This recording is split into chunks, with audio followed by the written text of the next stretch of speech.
बिस्मिल्लाहिर्रहमानिर्रहीम अस्सलामु अलैकुम वरहमतुल्लाहि वबरकातुहू। एक के बाद एक अच्छी खबर तहरीक इंसाफ के लिए, और दूसरी तरफ मरियम नवाज़ हवास बाख्ता, उनकी बातों से, उनके रवैये से, उनकी आवाज़ की करख्तगी से ये महसूस होना शुरू हो गया है कि मामलात उनके निकल रहे हैं और उन्होंने दोबारा से वोट को इज्जत दो का जो नारा है उसको दोबारा से झाड़ पूंछ उसकी करनी शुरू कर दी है कि कब ये निकालना है और कब लगाना है, या ये डराने की एक कोशिश हो सकती है।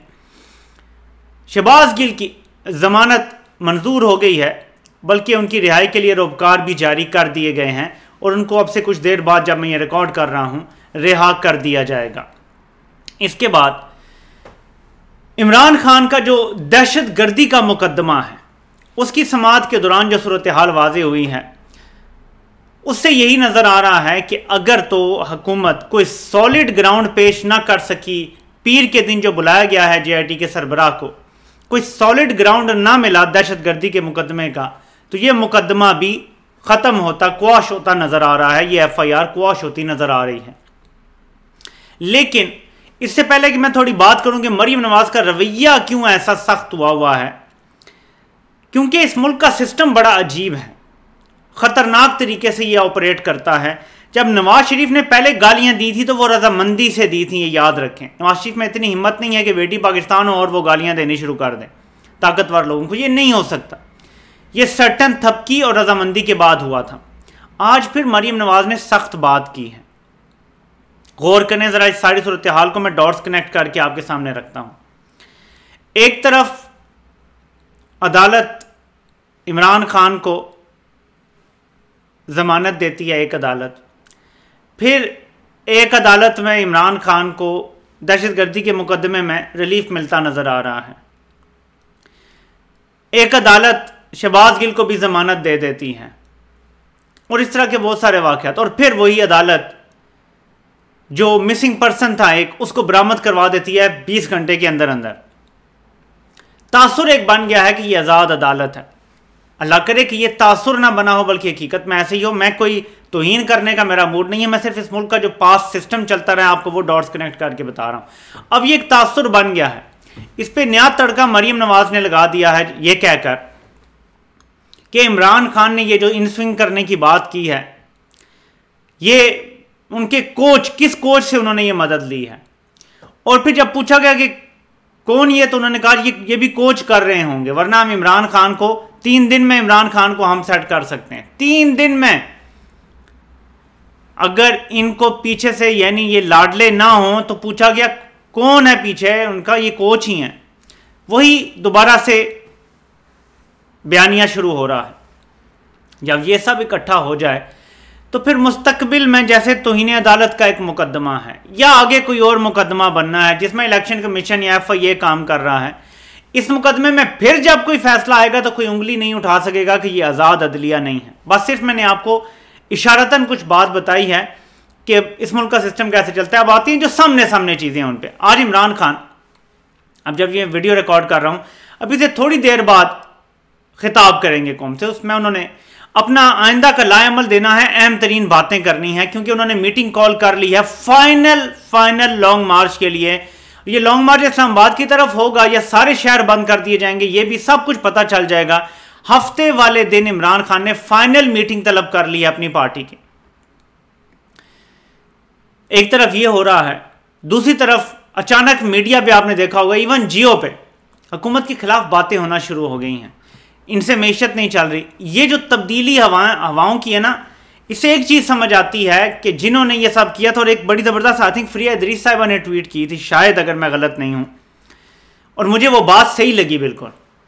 सब कुछ प्लान के मुताबिक चल रहा था, रजीम चेंज ऑपरेशन कामयाब जा रहा था। मैं अब अपने अल्फाज में बता रहा हूँ, सब कुछ ठीक जा रहा था। जो खिलाफ बोलता था तुम दो, इसको इधर डाल दो, जेल कर दो, मुकदमे कर दो, मीडिया बंद, सब कुछ हो रहा था, सब ठीक जा रहा था। सैलाब आ गए, 1/3 ऑफ द कंट्री सबमर्ज हो गया पानी के नीचे। ऐसी इकोनॉमिक इमरजेंसी आ गई है, ऐसा कहत का खतरा है कि इसमें रजीम चेंज ऑपरेशन को जारी रखना उतनी आबोताब के साथ मुमकिन नहीं रहा।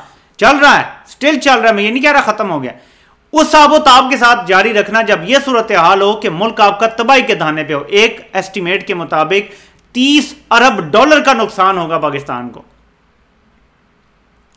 इससे ज़्यादा हो सकता है मुस्तकबिल में, जब हमें अभी बाहर से अजनास मंगवानी पड़ेंगी, कॉटन मंगवानी पड़ेगी, हमारी ऑलरेडी बरामदात नीचे जा रही हैं, इंडस्ट्री नीचे जा रही है, जॉब्स खत्म हो रही हैं, तबाही के दाने पे पहुंच गया मुल्क, महंगाई बुलंद तरीन सतह पे, दूसरी तरफ नौकरियां खत्म हो रही हैं, फैक्ट्रियां बंद हो रही हैं, कारोबार बंद हो रहे हैं, कैसे चलेगा मुल्क?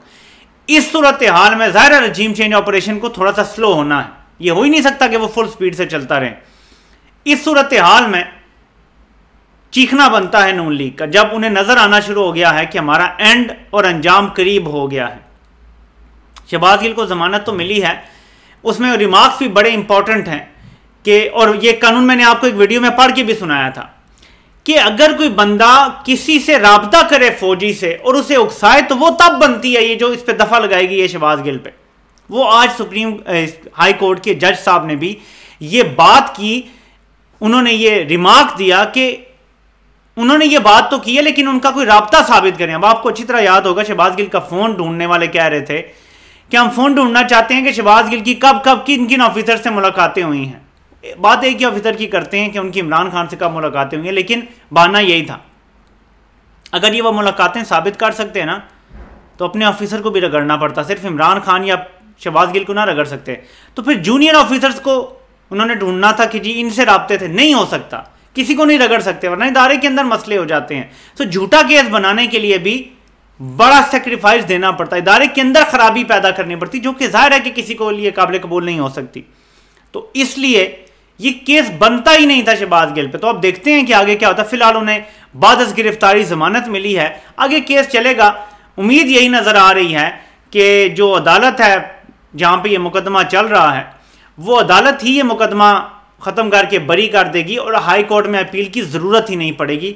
ये अब आने वाला वक्त बताएगा, लेकिन फ़िलहाल एक रिलीफ है और अब शहबाज गिल का अगला लाएअमल बताएगा कि सूरत हाल किस तरफ जा रही है। अगर तो शहबाज गिल वापिस आते हैं और उन्हें अचानक इमरान खान बड़ा ओहदा देते हैं, अहमियत भी देते हैं पहले से ज़्यादा, पहले ही बहुत ज़्यादा अहमियत थी, अपना चीफ ऑफ स्टाफ रखा है, उन्हें अहम तरीन ओहदा कोई दिया जाता है, पंजाब हुकूमत में दिया जा सकता है, वज़ीर दाखिला बनाया जा सकता है, कोई भी ओहदा दिया जाता है तो उसका मतलब है कि तहरीक इंसाफ फ्रंट फुट पे आ रही है और बाकी सारे बैक फुट पे हटना शुरू हो गए हैं और यही सियासत कामयाब होगी इमरान खान की। लेकिन मैं सिर्फ हिस्ट्री याद कराना चाहता हूं क्योंकि पॉजिटिव और नेगेटिव दोनों देखने चाहिए। जुल्फ़िकार अली भुट्टो से आखिर वक्त तक मुज़ाकरात चलते रहे जब तक उन्हें जेल में नहीं डाला गया था। मुज़ाकरात चलते रहे, उन्हें कभी एक सेफ हाउस, कभी एक घर, कभी एक बंगला, कभी एक कोठी, कभी किधर, कभी मरी, कभी कहाँ, और एंड में जब उनको गिरफ्तार किया गया तो उसके बाद वो सलाखों के बाहर की उन्होंने दुनिया नहीं देखी और अंदर ही उन्हें मार दिया गया, जिसको बाद में अदालती कत्ल डिक्लेयर किया गया ऑफिशियली। तो ये जो मुज़ाकरात होते हैं, बैकडोर राब्ते होते हैं, पिंच ऑफ सॉल्ट के साथ इनको लेना चाहिए क्योंकि समटाइम्स जब रजीम चेंज ऑपरेशन चल रहा होता है वो चलता रहता है, ये सिर्फ टाइम गेन करने के लिए मुज़ाकरात होते हैं। तो इस पर भी नज़र रखनी चाहिए तहरीक इंसाफ को और मैं समझता हूँ कि इसी पर नज़र रख के लॉन्ग मार्च की तरफ मामला जा रहे हैं कि ठीक है, अगर आप अब रजीम चेंज ऑपरेशन में रिवर्स चाहते हैं और कुछ बेहतरी लाना चाहते हैं हालात में तो ठीक है, हम आगे बढ़ने के लिए तैयार हैं, लेकिन फिर लॉन्ग मार्च होगा, फिर ये हुकूमत को हम टाइम नहीं दे सकते। अगर आपको कोई मसला नहीं है, आप वाकई न्यूट्रल हैं और आपने अपना दस्ते शफकत हटा दी तो आपको कोई मसला नहीं होना चाहिए। अब तो आपकी वीडियोस भी आ रही हैं जिसमें ये कहा जा रहा है जी कि पीडीएम ने ये कहा था जी कि आप पीछे हट जाएं, तो हम पीछे हट गए, तो इसलिए हुकूमत गिरी, हमारा कोई लेना देना नहीं। तो अब भी आप पीछे हट जाएं, उसके बाद इमरान खान जाने और पीडीएम जाने, फिर वो लॉन्ग मार्च करते हैं, आप पीछे हट जाएं। जैसे एक मजहबी जमात का धरना हुआ तो हुकूमत ने कहा जी कि रेंजर्स एक्शन लेंगे, तो आपने मना कर दिया कि रेंजर्स एक्शन नहीं लेंगे। अभी भी अगर रेंजर्स को ये हुकूमत बुलाती है, वफाकी हुकूमत इस्लामाबाद में, आप इनकार कर दें, आप कहेंगे सिर्फ इंपॉर्टेंट बिल्डिंग्स की हम करेंगे रखवाली, हम दाखिली रस्तों पे इस्लामाबाद के नहीं खड़े होंगे और ना हम अपने लोगों पे गोली चलाएंगे, ये आप बाकायदा ऑर्डर कर दें, आपकी न्यूट्रलिटी नजर आ जाएगी। आपका काम इमलाक की हिफाजत करना है बुनियादी तौर पर, अगर आपको बुलाया जाता है, अगर आप ये कर देते हैं हमें नजर आ जाएगा, हुकूमत का इमरान खान खुद तिया पांचा कर लेंगे और यही सियासत का हुसन है, यही उसकी खूबसूरती है और मामला ऐसे ही चलने चाहिए। अब मरियम नवाज की बौखलाहट क्या बता रही है, चच्चा को रगड़ दिया है, चच्चा को रगेद के रख दिया कि ये जो इजाफे हो रहे हैं बिजली में, अफलाम में, अफलाम में, मैं इसके साथ नहीं हूं किसी भी फैसले के साथ। फिर कहा जी कि आप सैलाब आए हुए हैं और सारा कुछ, तो क्या कहेंगे इसके बारे में, ये जो काबीना इतनी बड़ी बना ली उन्होंने, तो कहती है मैं पूछ के बताऊंगी। किसी बात का जवाब नहीं है, बौखलाहट है, समझ नहीं आ रही हुआ क्या हमारे साथ। और शहजाद इकबाल ने अपने जियो में जो रिपोर्ट कार्ड प्रोग्राम में वो कहते हैं मैं आपको अल्फाज नहीं बता सकता कि नून लीग वाले कह रहे हैं हमें क्या हुआ था, मैं आपको बताता हूँ, शायद वो ये नहीं कहना चाह रहे कि किस कुत्ते ने हमें काटा था कि हमने ये इक़्तिदार कबूल कर लिया, हुकूमत कबूल कर ली। तो उसका खुद ही जवाब वहीं पे बैठे हुए दो लोग देते हैं जो प्रो नून लीग हैं कि नून लीग ने लालच और खौफ की वजह से ये फैसला किया कि हम इक़्तिदार लेंगे। लालच था और खौफ था। खौफ ये था कि रगड़े जाएंगे और लालच ये था कि इक़्तिदार मिल जाएगा तो ये हम कर लेंगे जो भी इन्होंने करना था, वरना कोई लॉजिकल सेंस, कोई पॉलिटिकल सेंस इसका नहीं बनता था फैसले का। सो अब फंसे हुए हैं बुरी तरह से, गर्दन फंस चुकी है, क्योंकि इमरान खान को रास्ते से भी हटा देना, नून लीग के लिए जो अवाम में नफरत पैदा हो गई है ना, ये तसव्वुर नहीं कर सकते, इक़्तिदार में हो के भी अवाम में नहीं निकल सकते, और ये आइंदा भी खुदा ना खास्ता कभी इक़्तिदार में आ गए ये अवाम में नहीं निकलने के काबिल होंगे। और इस तरह का इक़्तिदार इंजॉयबल नहीं होता, यकीन माने। इंजॉयबल वो इक़्तिदार होता है जहां बल्ले बल्ले हो, फूल निछावर हो रहे हो, लोग आपको जो है ना प्यार दे रहे हो, वही इक़्तिदार मजे का होता है। यूट्यूब पे 2-4 गालियां पड़ जाए ना, कुछ लोग डिप्रेस हो जाते हैं, ये इक़्तिदार है। इस पे अगर आपको करोड़ों लोग गालियां दे रहे हो तो एक अजीब किस्म, क्योंकि हर इंसान में ज्यादा या कम नरगिसियत जरूर होती है, नार्सिसिज्म जिसे कहते हैं, ठीक है। वो अपने आप को हीरो, तारीफ, ये सारा कुछ हर इंसान की कहीं ना कहीं ख्वाहिश होती है। इनमें ज़रा ज़्यादा है सियासतदानों में।